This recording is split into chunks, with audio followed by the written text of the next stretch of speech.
జై శ్రీరామ్. ఈరోజు నేను మీకు ఆషాఢం స్పెషల్ తెలగపిండి ములగాకు కర్రీ అయితే చేసి చూపిస్తాను.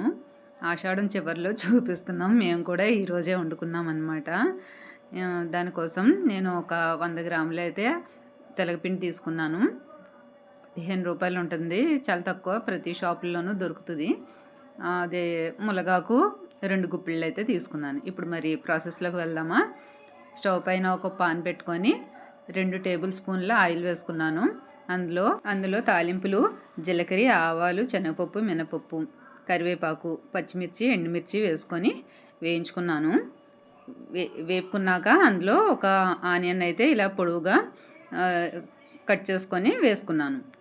ఇది మరీ ఫ్రై అవ్వవసరం లేదు. దీంట్లో కొంచెం పసుపు, కొద్దిగా సాల్ట్ అయితే వేసుకున్నాను.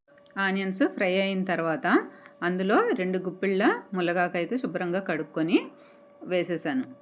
ఇలా వేసుకున్న దాన్ని కొంచెం ఫ్రై చేసుకోవాలి. ఆయిల్లో ములగాకు మగ్గితే చాలా టేస్ట్గా ఉంటుంది. దాన్ని అయితే కలుపుకుంటూ ఈ ఉల్లిపాయలు, ములగాకు అయితే ఇప్పుడు ఫ్రై చేసుకోవాలి. ఇలా ఫ్రై అయిన తర్వాత అందులో పసుపు, ఉప్పు వేసేసుకున్నాం కదా.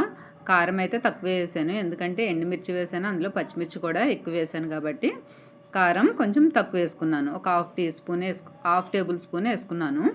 అందులో గ్లాస్ వాటర్ అయితే వేసుకోవాలి. వేసుకున్న తర్వాత మనకి మరగడం స్టార్ట్ అయ్యింది అని అంటే అప్పుడు ఈ తెలగపిండిని అయితే అందులో వేసుకోవాలి. ఇప్పుడు మరుగుతుంది కదా. ఇప్పుడు నేను తీసుకున్న ఈ తెలగపిండిని అందులో వేసేసుకోవాలి, కలుపుకుంటూ వేసుకోవాలి. ఇలా వేసుకున్నాక ఒకసారి కలుపుకొని తెలగపిండి ఒక గ్లాస్ అయితే 2 గ్లాసులు వాటర్ వేసుకోవాలి, సరిపోతుంది. నేను అలానే వేసాను.